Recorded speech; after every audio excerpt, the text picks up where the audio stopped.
அனைவருக்கும் வணக்கம். Jaibala YouTube channel சார்பாக உங்கள் அன்புடன் வரவேற்கிறேன். ஜெய்பாலா ஜெய்பாலா ஜெய்பாலா.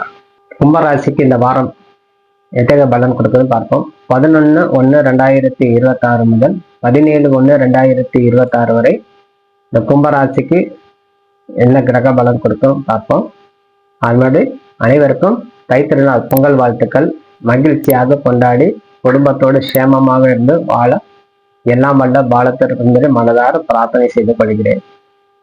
கும்பராசிக்கு இந்த ராசிக்கு முற்பகுதியிலே லாபஸ்தானத்திலே நிறைய கிரகம் சூரியன், செவ்வாய், சுக்கிரன் அமர்ந்திருப்பது சிறந்தது. 14ஆம் தேதி உங்களுக்கு செவ்வாய் பகவான் 12ஆம் இடத்துல அமர்கிறார். 15ஆம் தேதி சுக்கிரனும் சூரியன் 12ஆம் இடத்துல உங்க ராசிக்கு அமரும் போது சற்று கிரக பலன் குறைவாகவே செயல்படும். இருப்பினும் மறைவு ஸ்தானாதிபதி சொல்லக்கூடிய கிரகம் மறைவிலே அமரும் போது சிறப்பு. உங்களுக்கு ஏற்கனவே குரு பலன் முழு பலத்தோட செயல்படுதுங்க. உங்க ராசியில சனி பகவான் இருந்தாலும் குரு சண்டால யோகம் சொல்லும். உங்க முன்னோர்களுடைய கடமை நிவாரணம் செய்து கொள்ளணும். உங்க முன்னோருடைய நீர்த்து கடன் சொல்லும். அது இந்த தருணத்தில் நீங்க முழுசா அந்த குரு பார்வை வரும்போது, சனி மேல குரு பார்வை வந்தாலே கண்டிப்பாக முன்னோர்கள் வழியில இருக்கக்கூடிய தோஷத்தை நிவர்த்தி செய்து கொண்டாலே கை மேல் பலம் கொடுக்கும்.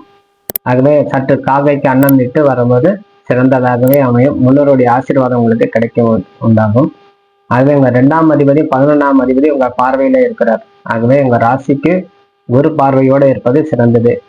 உங்க ராசியில அமர்ந்தக்கூடிய சனி பகவான் உங்க ராசிநாதனே இருப்பதால் உங்கள் துறையில சொல்லக்கூடிய தன்மை பார்க்கும்போது சற்று கவனம் தேவை. எச்சரிக்கையாக இருந்து செயல்படக்கூடிய தன்மை. ஏனென்றால் சக ஊழியர்களாலும் சக நண்பர்களாலும் சக தொழில் அதிபர்களாலும் உங்களுக்கு பிரச்சனை வரக்கூடிய தன்மை உருவாகும். ஒப்பந்தங்கள் கையெழுப்பம் விடும்போது 1க்கு 2 முறை பேப்பரை சரிபார்த்து கொள்வதே சிறந்தது. இந்த வாரத்தில் நீங்க புதிய வீடு மனை வாங்கி கொள்ள வேண்டும் என்றால் உங்களுடைய மனைவி பேர்லயே உங்க பிள்ளைகள் பேர்லயே மாற்றிக்கொள்வது சிறந்தது. அல்லது தாய் தகப்பன் பேரில் சற்று நாள் இருந்து நிதானமாக அவங்க மூலமாகவே நீங்க முயற்சியில் ஈடுபடுவது சிறந்தது. ஆகவே இந்த காலத்தில் நீங்க கவனத்தோடு செயல்படக்கூடிய தன்மை. நிலப்புலங்கள் சம்பந்தப்பட்ட பிரச்சனையில் நீங்க சற்று கவனமாக இருக்கணும். வெளிநாடு செல்லக்கூடிய யோகம் உண்டு. வெளியூர் போலாம், வெளிநாடு செல்லக்கூடிய தன்மை, படிப்பு துறையில இருக்கக்கூடிய தன்மை, உங்களுக்கு அனைத்து துறையிலும் வெற்றி பெறக்கூடிய தன்மை உண்டாகும். எஜுகேஷன் 12ஆம் இடத்துல இருக்கக்கூடிய 5ஆம் அதிபதியும் இருக்கக்கூடிய புத பகவான் உங்கள் 12ஆம் இடத்துல இருந்தாலும் படிப்பு சம்பந்தப்பட்ட விஷயத்தில் உங்களுக்கு வெற்றி பெறக்கூடிய தன்மை உண்டாகும். பரீட்சையில 2-3 இடத்துல நான் தோல்வி அடைஞ்சிட்டேன், அரியஸ் இருக்குன்னா இந்த பூர்த்தி செய்து கொள்ளக்கூடிய காலம். செவ்வாய் பகவான் சூரிய பகவான் சேர்ந்து வரும்போது அந்த புத்தி கூர்மை கொடுத்து அதுல இருந்து நீங்க வெற்றி அடைகிறதுக்கு உண்டான மார்க்கத்தை உருவாக்கி கொடுப்பார். ஆகவே சற்று கவனமாக இருந்து செயல்பட்டாலும் கும்பராசிக்கு கை மேல பலம் கொடுக்கும்.